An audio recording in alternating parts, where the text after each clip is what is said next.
নমস্কার, আমি দেবশ্রী ফিরে এলাম নতুন একটি ভিডিও নিয়ে। পান্থজন কথায় আপনাদের সকলকে স্বাগত। পান্থজন কথার দর্শক বন্ধুদের জানাই উল্টো রথের অনেক অনেক শুভেচ্ছা ও অভিনন্দন। আজ চলে এসেছি বাগবাজার রথের মেলায়। অপূর্ব সুন্দর এই মেলাটি অনুষ্ঠিত হচ্ছে বাগবাজার গিরিশ মঞ্চের ঠিক পাশেই, যেখানে বাগবাজার সার্বজনীন দুর্গোৎসব হয় সেই মাঠে।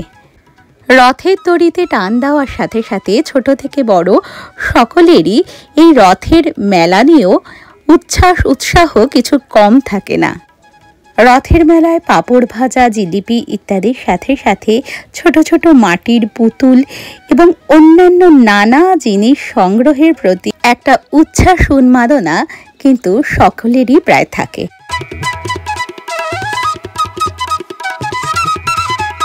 দুই দিকে সারি সারি দোকান দেখতে দেখতে আমরা ধীরে ধীরে এগিয়ে চলেছি ঠাকুরকে দর্শন করব বলে। উল্টো রথের পরের দিন অর্থাৎ 6 জুলাই রবিবার আপনারা চলে আসতেই পারেন। এই সময়টায় কিন্তু জগন্নাথ দেব রাজ বেশ ধারণ করবেন, সোনার বেশ ধারণ করবেন এবং আপনারা খুবই কাছ থেকে জগন্নাথ, বলরাম এবং মাতা সুভদ্রাকে দর্শন করতে পারবেন বিকেল 4টে থেকে রাত্রি 9টা পর্যন্ত। 7ই জুলাই সন্ধে 7টায় আছে অধরপনা এবং তার পরের দিন 8ই জুলাই মঙ্গলবার রসগোল্লা ভোগ বিতরণ করা হবে সকাল 10টা থেকে সন্ধ্যা 6টা পর্যন্ত এবং তারপর সন্ধে 7টা থেকে পহণ্ডি যাত্রা সহ মহাপ্রভুর নীলাদ্রি বিজয় ও আতশবাজি প্রদর্শনী অনুষ্ঠিত হবে। ঠাকুরকে ফুলের বেশি অপূর্ব সুন্দরভাবে সাজানো হচ্ছে। আপনারা দেখতে পাচ্ছেন বলরাম, জগন্নাথ এবং মাতা সুভদ্রা তারা এসেছেন তাদের মাসির বাড়ি। গিরিশ মঞ্চ ঢোকার যে বাগবাজার মোড়টা, সেই মোড়েই একদম জগন্নাথ দেবের এই মন্দির অবস্থিত, রাস্তার উপরেই। আর এটি হচ্ছে তাদের মাসির বাড়ি। এখানে যেখানে বাগবাজার সার্বজনীন দুর্গোৎসব অনুষ্ঠিত হয় সেই স্থানটা কিন্তু মাসির বাড়ি। তাই প্রভু বলরাম, জগন্নাথ এবং মাতা সুভদ্রা এসেছেন তাদের মাসির বাড়িতে।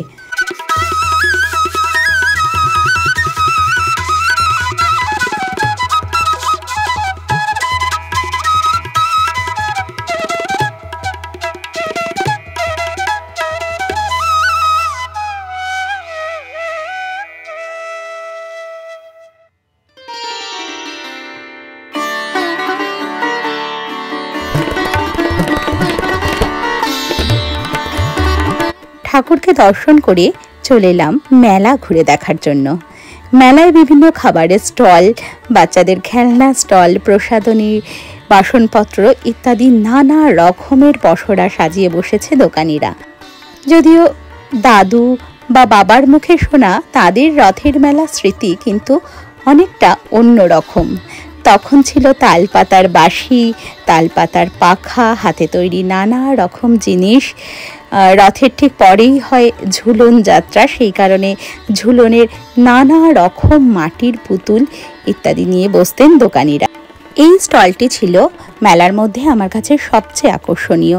কি সুন্দর ছোট্ট ছোট্ট জগন্নাথ, বলরাম, সুভদ্রার মূর্তি এবং অপূর্ব সুন্দর কিছু পটচিত্র রয়েছে এখানে।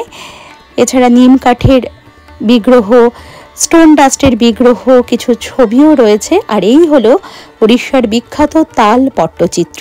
তাল পাতার উপরে উড়িষ্যার রঘুরাজপুরের শিল্পীরা হাতে আঁকেন এই পটচিত্র।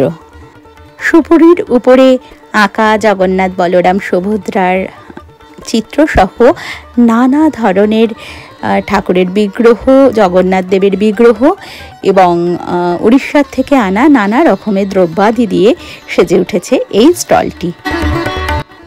আমরা আবার চলে এসেছি, ঠাকুরের সাজ এখন শেষ হয়েছে তাই দর্শন করতে। গরুর দেবকে আপনারা দেখলেন। গরুর স্তম্ভটির পেছন থেকেই কিন্তু জগন্নাথ দেবকে দর্শন করা সবচেয়ে ভালো বলে মনে করা হয়, কারণ জগন্নাথ দেবের শ্রী বিষ্ণুর বাহন গরুর দেব এবং তিনি পরম ভক্ত নারায়ণের। তার আগে থেকে জগন্নাথ দেবকে দর্শন করা খুব একটা উচিত নয় বলেই মনে করেন ভক্তরা, কারণ তিনি শ্রেষ্ঠ ভক্ত। তার পেছন থেকেই জগন্নাথ, বলরাম এবং মাতা সুভদ্রাকে দর্শন করা সবচাইতে শ্রেয়।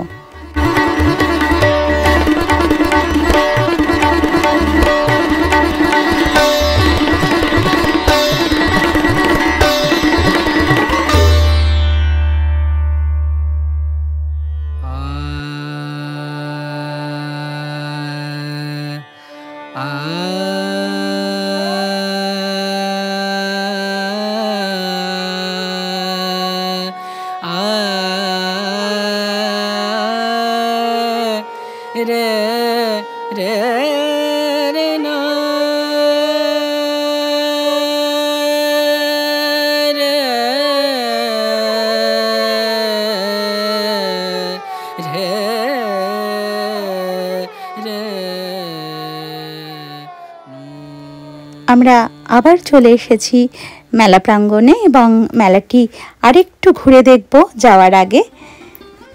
আপনাদেরও হয়তো রথের মেলা নিয়ে নানা রকম স্মৃতি রয়েছে, সেই স্মৃতিগুলো চাইলে অবশ্যই কমেন্ট বক্সে শেয়ার করতে পারেন।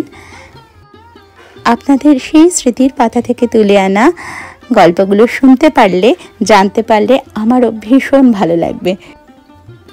তাহলে অবশ্যই আপনাদের ছোটবেলার রথ কেমন ছিল, কি ছিল সেই অভিজ্ঞতা, আপনারাও রথের মেলায় যেতেন কিনা অবশ্যই আমাকে জানাবেন কমেন্ট বক্সে লিখে।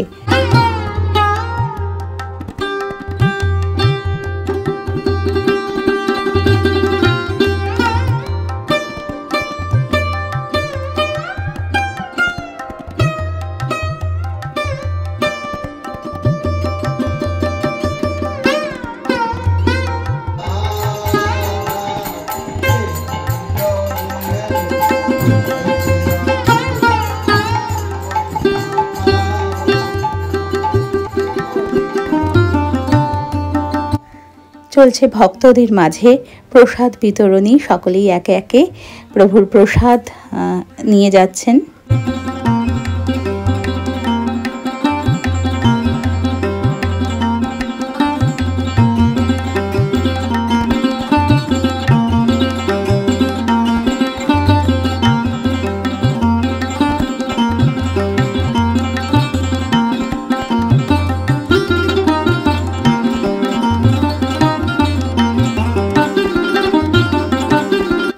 আশা করি ভিডিওটি আপনাদের ভালো লেগেছে। ভালো লাগলে ভিডিওটিকে একটি লাইক করে দেবেন এবং কমেন্টে অবশ্যই আপনাদের মূল্যবান মতামত জানাবেন, আর শেয়ার করে অন্যান্যদের দেখার সুযোগ করে দেবেন। আর এখনও যদি পান্থজন কথা ইউটিউব চ্যানেলটিকে সাবস্ক্রাইব করা না হয়ে থাকে তাহলে চ্যানেলটিকে সাবস্ক্রাইব করার অনুরোধ রইল। সকলে খুব ভালো থাকবেন, দেখা হবে নতুন একটি ভিডিও সাথে নিয়ে।